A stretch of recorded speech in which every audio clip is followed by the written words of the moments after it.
స్వర్ణోదయ దీప్తిం అఖిల భువన చైతన్య ప్రసారం. నమస్కారం. మన ధర్మం కార్యక్రమానికి స్వాగతం. ఇవాళ మన ధర్మం కార్యక్రమంలో మన ధర్మ సందేహాలన్నీ నివృత్తి చేసేందుకు మనతో పాటు ఉన్నారు ప్రముఖ ఆధ్యాత్మికవేత్త శ్రీ గడ్డమనుగు రామకృష్ణమూర్తి గారు. గురుగారు నమస్కారం. నమస్కారం గురుగారు, ఇవాళ మన ధర్మం కార్యక్రమంలో మొదటి ధర్మ సందేహం ఏంటంటే, సనాతన ధర్మం సనాతన సాంప్రదాయం ఈ రెండు ఒకటేనంటారా వేరువేరా? సనాతన ధర్మం అన్న సనాతన సాంప్రదాయం అన్న ఒకటే అర్థాన్ని చెప్పుకోవచ్చు. అసలు సనాతనం అంటే ఏమిటో తెలుసుకుందాం. సనా సదా భవతి ఇది సనాతన అని అంటే, సనా అంటే అతి పురాతనమై, సదా అంటే నిత్యనూతనంగా, భవతి అంటే వెలసిల్లేది. అంటే అతి పురాతనమై నిత్యనూతనంగా వెలసిల్లేదాన్ని సనాతన ధర్మము అంటారు. ఇప్పుడు సందేహం ఎక్కడొస్తుందంటే, మీరే పురాతనం అంటున్నారు, మీరే నిత్యనూతనం అంటున్నారు. ఇది ఎలా సంభవం అంటే, సూర్యుడు ఎప్పటివాడు?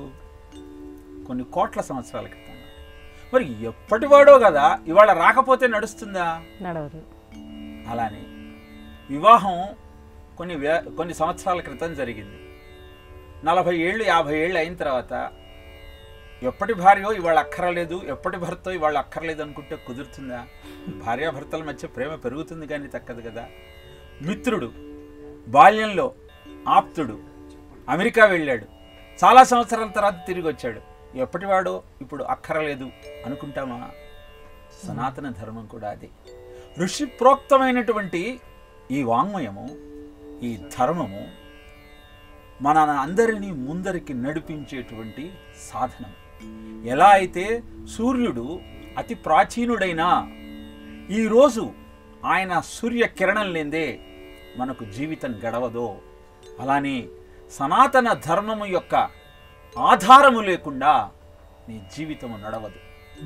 కనుక ధర్మము అంటే ధారైతి ధర్మ, నిన్ను నిలబెట్టేది, నడిపించేది ధర్మం. సాంప్రదాయము అంటే ఆచారంగా మనం పాటిస్తూ వచ్చేటువంటి ఏదైనా సనాతనమయ్యి నీ జీవనానికి ఆధారంగా నిలిచి నిన్ను ముందరికి నడిపించగలిగితే అది నీకు అద్భుతాన్ని అందజేస్తుంది. అలానే ఋషులు చెప్పిన మార్గంలో, ఋషులు అందించినటువంటి విజ్ఞానాన్ని ఋషి ప్రోక్తమైనటువంటి వాంగ్మయం ద్వారా అందుకుంటూ ఋషిపీఠమైన భారతదేశంలో ఆనందంగా జీవితం గడపమని చెబుతుంది సనాతన ధర్మం. అసలు ఋషి అంటే కసి ప్లస్ కృషి = ఋషి. ఏ విధంగానైనా సరే ప్రజలనందరినీ ధర్మ మార్గంలో నడిపించాలన్నటువంటి ఆలోచనతో తాను అరణ్యాలలో ఆశ్రమ జీవితం గడుపుతూ కందమూలాలను తింటూ మానవ జీవితానికి అవసరమైన విజ్ఞానాలన్నింటినీ, ఆయుర్వేదం కావచ్చు, ధనుర్వేదం కావచ్చు, జ్యోతిష శాస్త్రం కావచ్చు, వాస్తు శాస్త్రం కావచ్చు, ఇవన్నీ జగతికి అందించినవాడు ఋషి.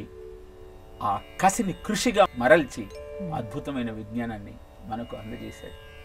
ఋషి యొక్క లక్ష్యం ఏమిటి అంటే, తాను ఆనందంగా ఉండటం కాదు. అందుకే దేని మీద కూడా పేటెంట్ కోరుకోవాలా, కాపీ రైట్ అక్కరలేదు, you have right to copy అని ఆచరించమని చెప్పినాడు. కనుకనే ఈరోజు ఇన్ని వేల సంవత్సరాలు గడిచిన ఆ ఋషులు చూపిన మార్గంలోనే మనం ప్రయాణించే ప్రయత్నం చేస్తున్నాం, ఆనందంగా ఉంటున్నాం. ఎప్పుడైతే ఆ మార్గాన్ని మనం వీడి మన స్వకపోలజనితమైనటువంటి ఆచార వ్యవహారాలు, జీవన విధానాలను మనం అనుసరిస్తున్నామో అప్పుడు కరోనాలు వస్తున్నాయి, ఒమిక్రాన్లు వస్తున్నాయి, డెల్టాలు వస్తున్నాయి. కనుక వీటి నుంచి బయటపడి ఆనందంగా జీవితాన్ని గడపాలి అంటే సనాతన ధర్మాన్ని ఆచరించే ప్రయత్నం చేద్దాం. గురుగారు, ఇక మరో సందేహం, ఏకాదశి రోజున ఉపవాసం చేయాలి అని చెప్తూ ఉంటారు. ఉపవాసం చేస్తే ఆరోగ్యానికి మంచిదైనప్పుడు ఏ రోజైనా చేయొచ్చు కదా, ఎందుకు ప్రత్యేకించి ఏకాదశి రోజే చేయాలి? ఖగోళంలో ఉన్నటువంటి సూర్యచంద్రుల గమనం ప్రతి జీవి మీద ప్రభావం చూపిస్తుంది. సూర్యుడితో 12 డిగ్రీల కోణం చేస్తూ చంద్రుడు నడిచినప్పుడు ఒక తిథి అంటారు. ఈ చంద్రుడి నుంచి వచ్చే కిరణాలు ఒక్కొక్క తిథి నాడు ఒక్కొక్క ప్రభావం చూపిస్తాయి.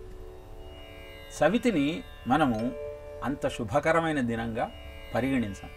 కారణం ఏంటంటే సవితిని యమతిథి అంటారు. ఈ చవితి నాడు వచ్చే కిరణాలు ఎలా మనకు ఆరోగ్యప్రదాలు కావో అలానే ఏకాదశి నాడు చంద్రుడి నుంచి వచ్చే కిరణాలు కూడా అంత ఆరోగ్యకరమైనవి కావు. అలానే అమావాస్య పౌర్ణమిలలో చంద్రుడి ప్రభావం వల్ల సముద్రానికి ఆటుపోటులు రావటం చూస్తాం. అమావాస్య నాడు చంద్రుడి ప్రభావం నీ మీద తక్కువగా ఉండాలి అంటే నువ్వు స్వీకరించిన ఆహారం యొక్క ప్రభావం నిన్ను ఇబ్బంది పెట్టకూడదు. అంటే తస్మాత్ అన్నమయం మనః అని నువ్వు తీసుకున్న ఆహారమే నీ మనస్సుగా మారుతుంది. చక్కగా సద్దన్నంలో పెరిగేసుకుని తిని ఆఫీస్కి వెళ్ళావనుకో అద్భుతమైన నిద్ర వస్తుంది. అలానే ఆయుస్సత్వ బలారోగ్య సుఖప్రీతి వివర్ధనా రస్యా స్నిగ్ధా స్థిరా హృద్యా ఆహార సాత్విక ప్రియా. ఆయుష్ను పెంచుతూ సత్వాన్ని అందించేటువంటి మొలకెత్తిన విత్తనాలను మంచి పళ్లను తిని కనుక నువ్వు పని ప్రారంభిస్తే ఉత్సాహంగా పని చేయగలుగుతావు. ఇలాంటి ఆహారాన్ని ఏకాదశి నాడు నువ్వు స్వీకరించకుండా ఉన్నట్టయితే ఆహారం యొక్క ప్రభావం నీ మీద 3 రోజుల దాకా ఉంటుంది. కనుక అమావాస్య పౌర్ణమిలలో చంద్రుడి వల్ల కలిగేటువంటి విపరీతాలు నిన్ను ఇబ్బంది పెట్టవు. అందుకే ఏకాదశి నాడు ఉపవసించి ద్వాదశి నాడు పారణ లోపలనే భోజనం చేయమన్నారు. అసలు ఉపవాసం ఎప్పుడు ప్రారంభించాలి అంటే దశమి రాత్రే ప్రారంభించాలి. 36 గంటలు ఉపవాసం చేయాలి ఏకాదశి వ్రతంలో. అది నీకు ఆరోగ్యప్రదము. ద్వాదశి నాడు పారణకు ముందే భోజనం చేయటం అత్యంత శుభప్రదము, ఆరోగ్యదాయకం. అదే ఏకాదశి వ్రతంలోని ఉపవాసంలోని ఆంతరికం. లేని ఓపికని తెచ్చుకుంటూ శరీరం సహకరించకపోయినా ఉపవాసం చేస్తే అది హానికారకమవుతుంది. భీముడు కేదారనాథలో ఉన్నప్పుడు శివుడు ఉపవాసం చేయమన్నాడు. ఏకాదశి ఉపవాసం చేస్తానని కూర్చున్నాడు. ఉపవాసం ప్రారంభించిన గంటకే బాగా ఆకలి అవటం ప్రారంభమైంది. ఏం చేయమంటారు అని అడిగాడు. ద్రవాన్ని స్వీకరించు అంటే 1000 లీటర్లు పాలు తాగాడు. తరువాత ఇంకా ఆకలైంది. ఏం చెయ్యమంటారు? పళ్ళ రసాలు స్వీకరించమన్నారు. మళ్ళీ అదే పని చేసి ఇంకా ఆకలైతోంది, పళ్ళు తినమన్నారు. ఇంకా ఆకలైతోంది, ఖండనము అయినటువంటి బియ్యాన్ని వండుకొని తినమన్నారు. ఇలా అనేకమైనటువంటి మార్గాలను చూపించారు ఏకాదశి. అప్పటికీ ఆకలైతే తూర్పు తిరిగి దండం పెట్టారు. ఎందుకంటే ఏకాదశి నాడు ఎంత తక్కువ ఆహారం తీసుకుంటే అంత ఆనందం. తూర్పుకు తిరిగి దండం పెట్టడం అంటే మీకు కొంచెం అపహాస్యంగా అనిపించింది. అర్థం ఏమిటి అంటే తూర్పుకు అధిపతి ఇంద్రుడు. నీ ఇంద్రియాలన్నింటినీ నిగ్రహించేటువంటి శక్తి ఇంద్రుడికి ఉన్నది. ఆయనకు నమస్కరిస్తే నీలోని ఇంద్రియ నిగ్రహాన్ని పెంచి నీకు సరైన బాట చూపుతాడు అని అర్థం. కనుక ఏకాదశి వ్రతాన్ని ఆచరిస్తూ ఉపవాసాన్ని ఎలా చేయాలో తెలుసుకుంటూ ఆచరించటం వల్ల ఆరోగ్యాన్ని అందుకుంటూ అద్భుతమైన జీవనానికి సోపానాలు నిర్మించుకునే ప్రయత్నం చేద్దాం. గోచారం అంటే ఏంటి? గోచార ఫలితాన్ని మనం ఎందుకు విశ్వసించవచ్చు? మనము జన్మించినప్పుడు అంతరిక్షంలో ఉన్న గ్రహముల ఆధారంగా నీ జాతక చక్రాన్ని తయారు చేస్తారు. అది నిజ జాతక చక్రం. ఇక గ్రహముల స్ఫుటము జరిగిన తరువాత ఆ గ్రహాలు సంచరిస్తూ ఉంటాయి. గురుడు ప్రతి సంవత్సరము ఒక రాశిలోకి మారుతాడు. శని 2.5 సంవత్సరాలకు రాశి నుంచి రాశికి మారుతాడు. నువ్వు జన్మించిన సమయంలో ఉన్నటువంటి గ్రహముల యొక్క స్థితి, వాటి సంచారము వలన నీ మీద ఎలాంటి ప్రభావం చూపిస్తుంది అని చెప్పటము గోచార ఫలితాలు. ప్రతి ఉగాదికి నువ్వు వినేటువంటి ఫలితాలు ఏవైతే ఉన్నాయో అవన్నీ గోచార ఫలితాలు. అందుకే జాతకం చెప్పేటప్పుడు ఈ 5 రాశుల వారికి ఈ సంవత్సరం పట్టిందల్లా బంగారమే అని వారు చెప్పటంలో వారికి ప్రమాణం ఏమిటి? నీ జాతకం ఏమిటో వారికి తెలియదు. మరి వాళ్ళు ఎలా చెప్పగలుగుతున్నారు అంటే ఈ సంవత్సరము వృషభ రాశి వారికి గురుడు మొదట మేషంలో, ఆ తర్వాత వృషభంలో ఉంటాడు. ఇప్పుడు గురుడు వ్యయస్థానంలో ఉన్న కారణంగా అంత సత్ఫలితాలు అందుకోలేదు. ఈ సంవత్సరము మేషరాశి వారికి గురుడు మొదట మేషంలో ఉండి మే తరువాత వృషభంలోకి వస్తాడు. గురుడు మేషంలో ఉన్నప్పుడు మేషరాశి వారికి జన్మంలో ఉన్న గురుడు కాబట్టి అంత సత్ఫలితాలు ఇవ్వలేకపోవచ్చు. కానీ ద్వితీయ స్థానం అనేది కుటుంబ స్థానము, వాక్ స్థానము, గురుడు ధనకారకుడు, ద్వితీయ స్థానం ధనస్థానం కాబట్టి ద్వితీయంలో ఉన్న గురుడు అద్భుతమైన ప్రయోజనాలను అందజేస్తాడు. ఇది గోచారం ద్వారా తెలియజేసేది. మరి నిజ లగ్నాతు నీ గురుడు ఎక్కడున్నాడు? ఒక్కొక్కడికి ఒక్కొక్క స్థానంలో ఉంటాడు. ఫలితాలను చెప్పేటప్పుడు జాతకుడు రెండింటినీ చూసి జాతక చక్రాన్ని పరిశీలించి జ్యోతిష్యం చెప్పేవాడు ఫలితాలు చెప్పాలి. అందుకే గోచార ఫలితాలను 40-50% మనం విశ్వసించవచ్చు. కానీ నిజంగా ఏం జరుగుతోంది అనేది నిజ జాతక చక్రాన్ని చూసినప్పుడు మాత్రమే స్పష్టంగా నిర్దిష్టంగా చెప్పగలుగుతాం. జ్యోతిష్యం అనేదే ప్రాబబిలిటీ అని చెప్పుకున్నాం. మనం గ్రహముల సంచారాన్ని బట్టి కొంతమంది చెప్పగలుగుతారు. ఖచ్చితంగా ఏం జరుగుతుందో ఎవరు చెప్పగలుగుతారు అంటే బ్రహ్మదేవుడు ఒక్కడే చెప్పగలుగుతాడు. శుద్ధోదన మహారాజుకి పుట్టేవాడు మహాచక్రవర్తో లేదా సన్యాసియో అవుతాడు అని దైవజ్ఞులు చెప్పారు. జరిగింది కదా. ఆయన అద్భుతమైనటువంటి బోధివృక్షం కింద జ్ఞానోదయం జరిగి మహాసన్యాసిగా మారాడు కదా.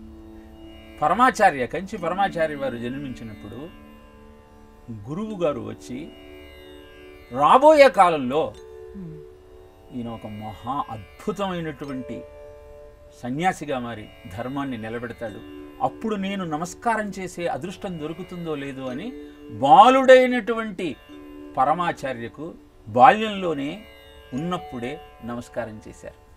ఇలా ఉదాహరణలు అనేకం ఉన్నాయమ్మా జ్యోతిష శాస్త్రాన్ని విశ్వసించడానికి. గురుగారు, ఇక మరో సందేహం ఏంటంటే భగవద్గీత సారాన్ని మొత్తం వివరించమంటే ఒక్క శ్లోకంలో ఏ శ్లోకాన్ని ఉదహరిస్తారు? భగవద్గీతలో ఆఖరి శ్లోకాన్ని సంజయుడు చెబుతాడు. ఎత్ర యోగేశ్వర కృష్ణో ఎత్ర పార్థో ధనుర్ధరః తత్ర శ్రీర్విజయోభూతి ధ్రువా నీతిర్మతిర్మమ. అంటే ఎక్కడైతే యోగేశ్వరుడైన కృష్ణుడు ఉంటాడో, ఎక్కడైతే ధనుర్ధారి అయిన అర్జునుడు ఉంటాడో అక్కడ విజయము, విభూతి, సంపద, ఐశ్వర్యము అన్నీ తాండవిస్తాయి.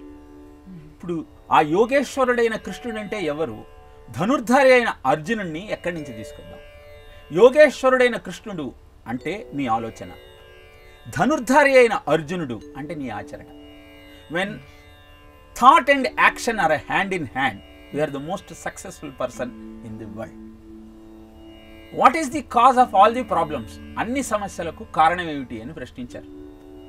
థాట్లెస్ యాక్షన్ అని నిర్వచించారు, అంటే ఆలోచించకుండా పని చేయటమే. What is the cause for thoughtless action? ఆలోచించకుండా పని చేయడానికి కారణం ఏమిటి? Actionless thought. అంటే అనుకున్నావు కానీ ఆచరించకపోతే ప్రయోజనం లేదు. అనుకోకుండా అనేక కార్యక్రమాలను నువ్వు తలపెడితే హడావిడిగా చేసిన కారణాన నీకు విజయం లభించదు. ఈరోజు పరీక్షలు దగ్గర పడుతున్నప్పుడు హడావిడిగా చదువుతున్న విద్యార్థులు గుర్తించాల్సింది ఏమిటి అంటే సంవత్సర ప్రణాళికను ముందరే మనం సిద్ధం చేసుకోవాలి.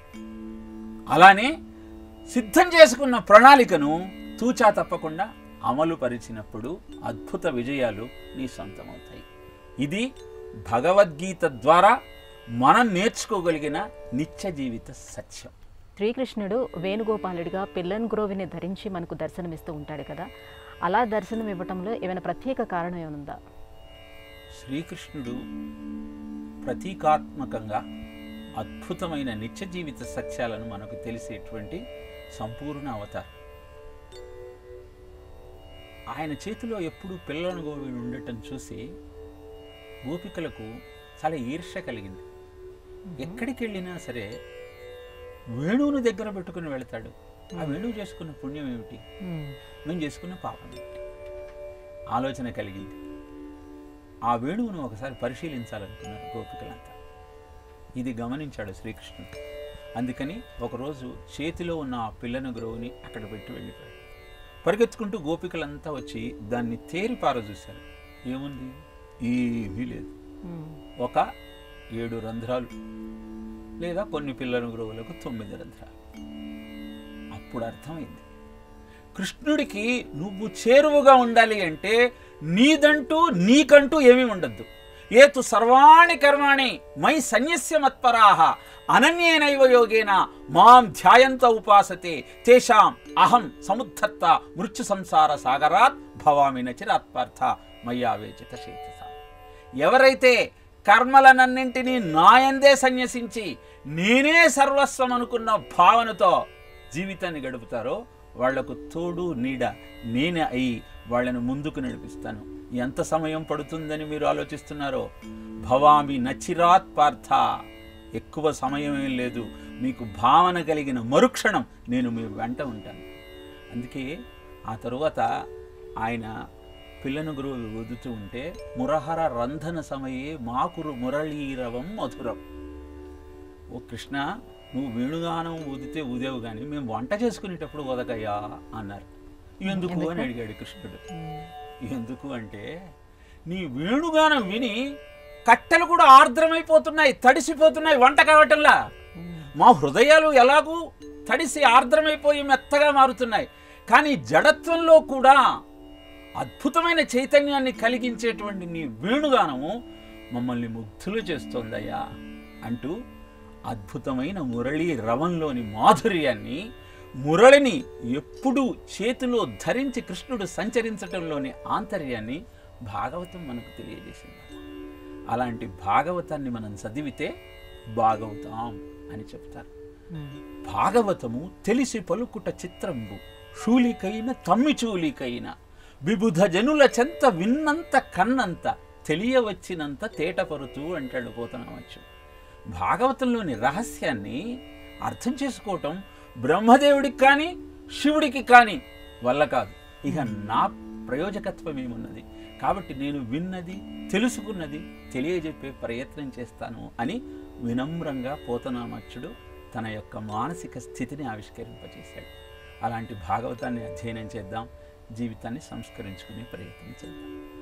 గురుగారు, మాస శివరాత్రి సోమవారం 2 కలగలిసి వస్తే చాలా పవిత్రమని చెప్తూ ఉంటారు. అయితే ప్రతి నెల వచ్చే మాస శివరాత్రి యొక్క ప్రత్యేకత ఏంటి? ఈ మాస శివరాత్రి రోజున ఎటువంటి విధి విధానాలు అవలంబించాలి? సోమవారం శివుడికి చాలా ఇష్టమైన రోజు. ఆ రోజు మాస శివరాత్రి కూడా వస్తే అది మన అదృష్టం. ఎందుకని అంటే, సోముడు అంటే చంద్రుడు అని అర్థం. ఈ చంద్రుడే నిన్ను ప్రేరేపించేవాడు, నీ మనస్సును వికారంగా మార్చేవాడు, అనేకమైనటువంటి భోగముల పట్ల నీకు ఆసక్తి కలిగించి అటు నిన్ను నడిపించేవాడు.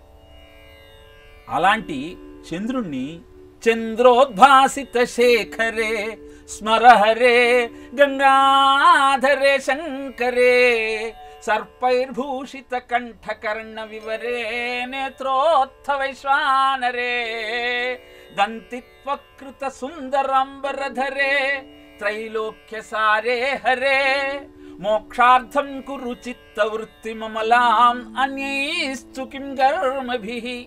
నెత్తిన ధరించాడు చంద్రోద్భాసిత శేఖరే. ఆ చంద్రుణ్ణి నెత్తి మీద పెట్టుకున్నాడు అంటే మనస్సును తన స్వాధీనంలో ఉంచుకున్నాడు. అందుకనే స్మరహరే అంటే మన్మధుణ్ణి సంహరించినవాడా అని అర్థం. మనహ మథ ఇది మన్మథ అని చెప్తుంది శాస్త్రం. నీ మనస్సు కోరికతో నిండిపోయినప్పుడు నువ్వు అతలాకుతలం అయిపోతుండు. పంచపాదప పుష్పగంధ పదాంబుజద్వయ శోభితం ఫాలలోచన జాత పావక దగ్ధ మన్మథ విగ్రహం భస్మదిగ్ధ కలేవరం భవనాశనం భవమవ్యయం చంద్రశేఖరమాశ్రయే మమ కిం కరిష్యతి వయ్యమః అంటాడు చంద్రశేఖర అష్టకంలో మార్కండేయుడు. అంటే 5 చెట్ల నుంచి తీర్చిన 5 సుగంధ పుష్పాలను నీ పాదాల దగ్గర పెడుతున్నానయ్యా. నువ్వు నీ యొక్క ఆ అగ్ని నేత్రాన్ని తెరిచి నాలో ఉన్న మన్మధుణ్ణి దహింపచెయ్యి. అనంతరం ఆ బూడిదని నీ ఒంటికి రాసుకొని నువ్వు నాట్యం చెయ్యి. నిన్ను నేను ఆశ్రయించాను, నాకు ఎముడంటే భయం లేదు. ఇప్పుడు ఆ 5 చెట్లు అంటే 5 ఇంద్రియాలు, 5 సుగంధ పుష్పాలు అంటే 5 ఇంద్రియార్థాలు.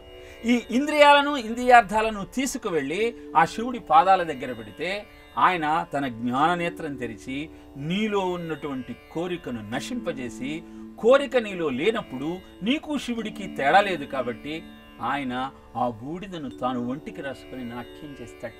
అదే స్మరహరే గంగాధరే, నెత్తిన గంగను ధరించాడు అంటే పాపములన్నీ కడిగి వేయబడిన స్థితికి నీవు చేరుకుంటావు.